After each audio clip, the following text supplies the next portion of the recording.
We turn today to Colossians chapter 2 and verse 20. Here Paul is speaking about one of his favorite themes.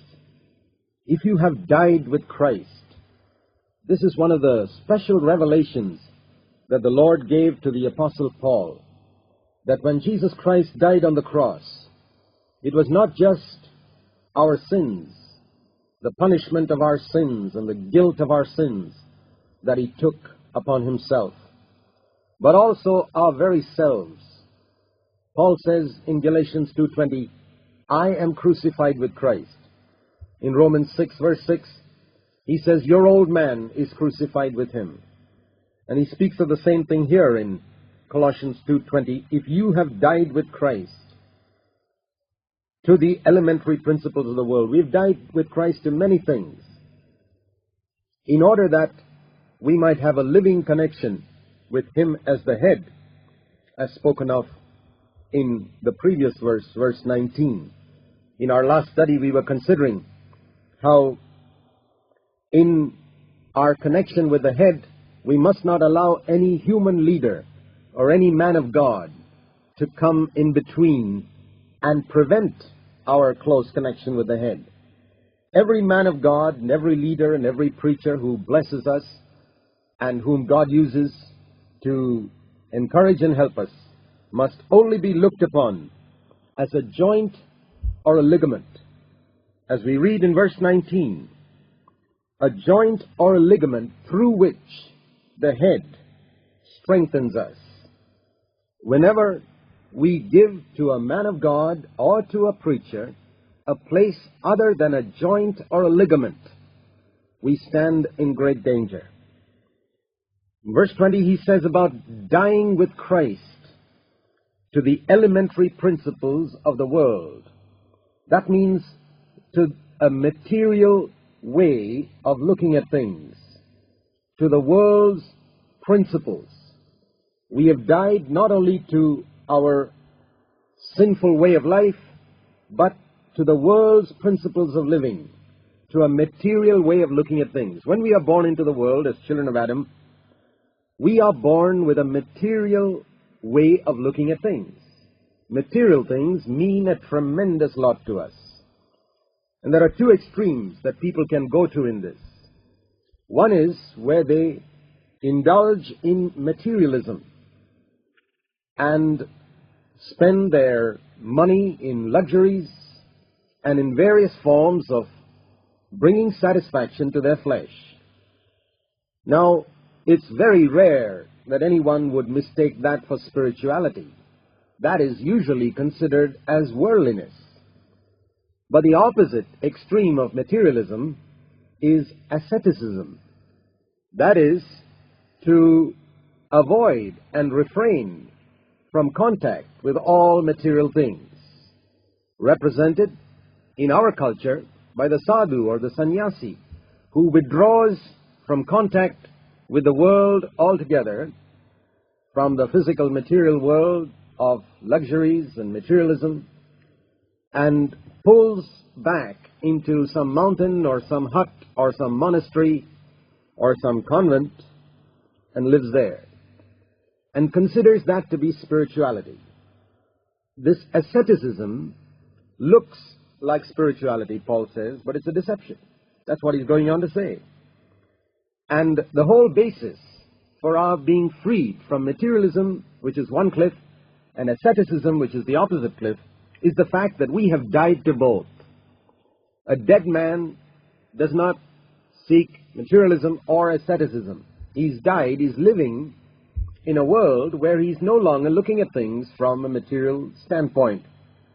And that's the point of verse 20. If you have died with Christ to the elementary principles of the world, that is, to the useless world's way of looking at things, to worldly principles, if that has really taken place in your life, then why, as if you were still subject to this world's way of looking at things, are you submitting yourself to these teachings which people give you, such as, verse 21, here is asceticism. Don't handle these things. Don't taste those things. and don't touch these other things. In other words, it's all referring to physical contact or our physical senses. And by avoiding our physical senses being exercised by contact or sight or hearing of various things, we think we can become spiritual. In other words, the idea is that the human body is evil, and the way to escape sin and to become spiritual is by putting our senses to death. It's almost as though if we lost our sense of sight and hearing and taste and touch and smell, we would be spiritual. This is a deception. Spirituality does not depend on whether we have a body or don't have a body. For example, the clearest example of this is the fact that the devil has got no body at all, and yet he's full of sin, which proves that sin is not the result of having a body. We can be without a body, like Satan, and still be full of sin. And on the opposite extreme, we have the example of Jesus, who had an earthly body, and he never sinned. There was no sin in him, even though he had a body just like ours. So we see that there is a great deception in asceticism. It's not because we have a body that we sin. It's because we have not yielded our will to God. It's because we haven't died to our own will that we sin. So, if God were to remove our senses from us, our five senses, that would not deliver us from sin. And that's the deception of asceticism, that if you fast and subject your body to various rigors and afflict yourself and deny yourself sleep and stay unmarried and live in a very Spartan way, you can be spiritual. This is not true. It's a deception. It may be good for our physique and for our body, but it's certainly not good for being spiritual. And Paul goes on to say in verse 22, when they make all these rules, they are forbidding the use of things which are all made to be consumed in the using. For example, why has God created food on the earth? That's for us to eat. We're told in 1 Timothy chapter 6 that God has given us richly, 1 Timothy 6:17, all things to enjoy. Not things that are harmful to our body, but there is nothing wrong in enjoying good food when we have the opportunity to eat it. There is no virtue in sleeping on the floor when you have a bed available. Now, there's a difference between being disciplined and being an ascetic. To be disciplined means that one is equally willing, if you don't have a bed, to sleep on the floor, or to sleep on a bed when there is one. Equally willing, like Paul says, to eat simple food or good food, depending on what's available. To be content to have nothing, and to be equally content when God bestows material abundance upon you. In other words, our spirituality must be independent of material things, whether we have them or don't have them, because all these things will perish. Every material thing will perish. The world and all its lusts will pass away. So they're not going to make us spiritual or carnal. Of course, if we get preoccupied with them and live for earthly things, then they do make us spiritual. But God has not ordained that we run away from the battle and go right away. No, He has purposed that we overcome by fighting in the battle. Now, the danger here is that all these things, verse 23, are matters which have the appearance of self-made religion. They have the appearance of spirituality.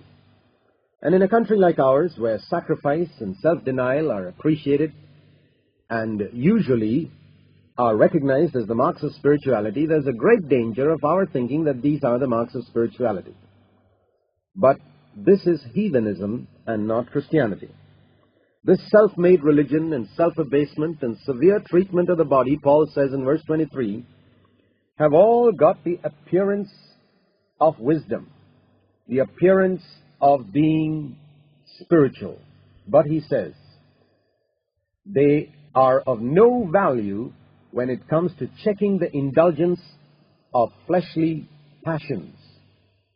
They do not honor God, but they only honor man's own pride. It's our own pride that we have disciplined ourselves and we have controlled ourselves that is fed through this type of bodily control that is taught in yoga, for example, or in many other false religions. Now, Christianity is not asceticism, neither is it materialism. It is what Paul says in Philippians 4, I have learned to be content, Philippians 4:11, in whatever circumstances I have, whether I have much or whether I have little. It makes no difference. I can enjoy all things. I can live without material things. I'm free from these things. My spirituality does not depend on these things. And so we need to steer clear of this false asceticism which disguises itself as Christianity, and hold fast to the head and grow with a growth which is from God.